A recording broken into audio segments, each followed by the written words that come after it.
Hello and welcome. On this channel you will find very useful, essential skills and content on GCSE English Language. The channel is intended to support those learners who are new to GCSE English Language, transitioning from level 1 or 2 functional skills English, or simply wanting a simplified explanation and breakdown of the content and skills required for accessing, learning and achieving the GCSE English Language qualification. It is also intended to support any learner requiring additional learning opportunities due to reasons including learning difficulties, disability, or having English as a second language. So in this session, you will be provided with a basic overview of skills required for achieving your GCSE English Language. You will also be able to identify the importance of communicating, which is what GCSE English Language is all about, and to begin to recognise your own limitations and barriers when it comes to communicating effectively. So focusing specifically on the AQA GCSE English Language criteria for both paper 1 and 2, you will be assessed for reading in section A and writing in section B. Section A carries 50% of the overall marks, which is 40 marks, and so does section B, meaning each paper carries 80 marks in total and 160 marks for the grand total for both papers. So AQA breaks this down very clearly in their assessment objectives symmetry grid. Here we can see we have paper 1 and paper 2. In paper 1 you answer 5 questions, totaling 80 marks, so 40 marks for writing, 40 marks in total for the reading questions. Similarly, in paper 2 you have 40 marks for writing and 40 marks totaling the reading sections. We can see that each question has been broken down to suit the assessment objective that you are being assessed for. So here we can see AO1 for question 1 in paper 1 and for paper 2, question 1 and question 2. AO2 for question 2 and 3 in paper 1 and question 3 in paper 2. AO4 for paper 1, question 4 and AO3 for paper 2, question 3. You can see that for question 5 in both paper 1 and paper 2 you are addressing AO5 and 6. It is important that you recognise and familiarise yourselves with each skill required to address each learning objective or assessment objective in this case. So looking closely at the skills, we can see that some of them overlap for both paper 1 and 2. The main ones you would need to get your heads around to ensure that you achieve both papers is, for paper 1, explicit, implicit and inferencing skills, language, structure, analytical skills, evaluation skills, being able to write descriptively and narratively, making sure that you are able to proofread and correct any spelling, punctuation and grammatical errors, using a range of sophisticated and interesting vocabulary and a range of punctuation. For paper 2, you must be able to interpret text effectively, synthesizing text, language, structure, analytical skills, comparison skills, and you must also demonstrate your ability to write your own viewpoints and ideas effectively whilst proofreading and correcting any spelling, punctuation and grammatical errors using a range of punctuation and vocabulary. Right, so to summarise, we know that for your reading, questions 1 to 4, you're assessed for your ability to comprehend and compare different text types. For your writing, question 5, you are assessed for writing different texts, fiction and non-fiction, to suit different audiences, purpose and style. And for your speaking and listening, you're assessed for your ability to express ideas, information, and to respond to and engage effectively with your audience. And so to remind you, your reading, writing and speaking and listening, they are all forms of communication. What is communication and how can you ensure that you communicate effectively without any barriers? Let's break it down. Right, so let's have a closer look at the definition of communication. Communication is the exchange of information between two or more people through speaking, writing or non-verbal cues. However, sometimes when we communicate, there are barriers that get in the way of our communication being effective. So for communication to be effective, the sender has to be clear in what they are communicating. There has to be no barriers. The receiver should also be able to understand the message or what is being communicated to them in exactly the way it was intended by the sender, without any barriers.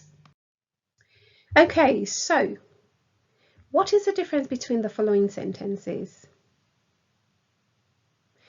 Here's what we know. We know that all three contain the same words. We also know that they all end in full stop, making them a statement. But can you spot any other difference? Of course you can. So as you can see, the first sentence has no other punctuation other than the full stop at the end, leaving it open to interpretation. Woman without her man is nothing. It could be read any way the reader wishes to read it and interpret from it whatever they wish to interpret from it. The second sentence, woman is separated by comma. It is also separated by comma after without her man. And it reads, woman without her man is nothing. Does that change the meaning with a comma after woman and after without her man? Definitely it does. It means that a woman is nothing without her man. A woman needs her man, in other words. Now let's read the final sentence. Woman without her man is nothing. Here we can see that a colon separates woman from without her. Without her is separated from the rest of the sentence with a comma. This reads, woman without her man is nothing, therefore implying that a man needs a woman. In other words, man is nothing without a woman. So here, can you see the important role punctuation plays in your writing? This tells us that if you do not know the role punctuation play in sentences, you are more than likely to misuse them in your own writing. You are also more than likely to misinterpret them when you read. On the flip side of it, the person reading your writing, if you have misused punctuation, is likely to be confused and is open to misinterpreting what it is that you are trying to convey. The question you need to ask yourself is, in terms of your reading, writing and speaking and listening, let's focus specifically on your writing. Is the examiner likely to understand your response? Are you meaning the first statement when indeed you mean the second statement?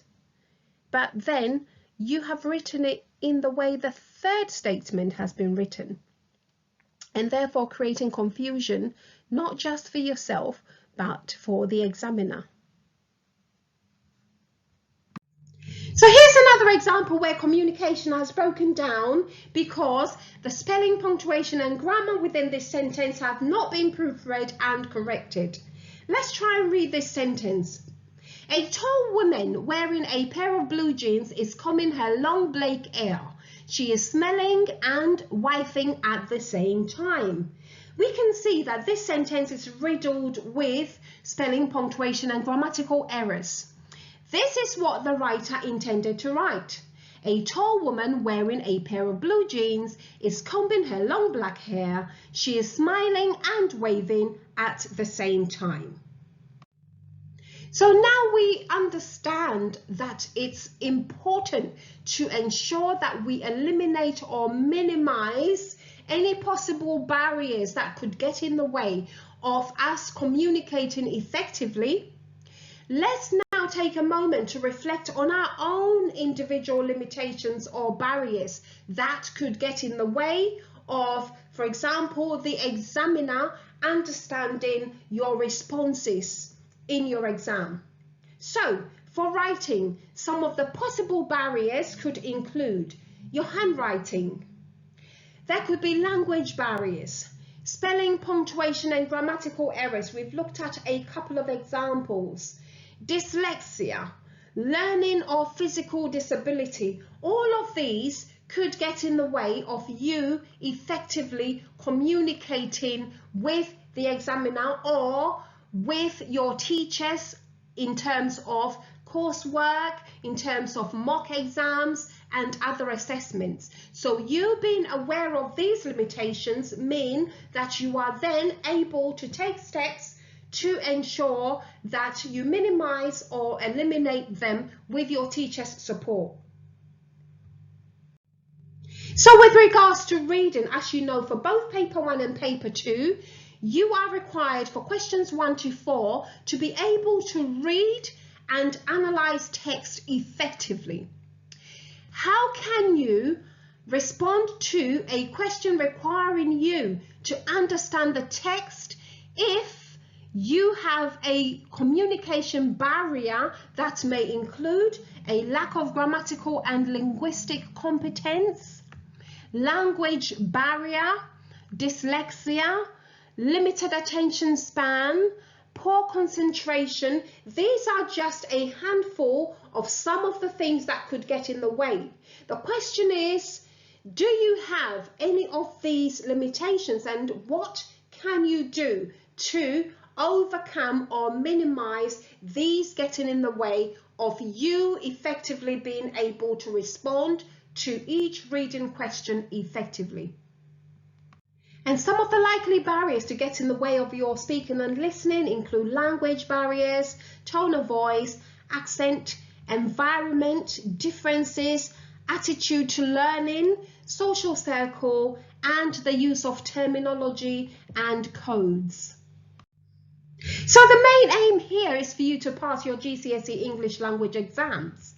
Once you know what your own barriers and limitations are, you can then work with your teachers who would have already identified any possible barriers likely to get in the way of you achieving a pass for your GCSE, who would have also set you SMART targets. It's really important that you work with your teachers to achieve those targets. Work on any personal limitations as well. So for example, if you feel that you use a lot of slang and that is reflected in your writing, if you have a poor attitude to learning, if your handwriting needs developing, these are all things you need to consider and start working on those now. Once these targets are set, you must work with your teacher again to review them regularly, and this would help you to, 1, remove or minimize any potential barriers likely to get in the way of you successfully achieving a pass in your GCSE English exam.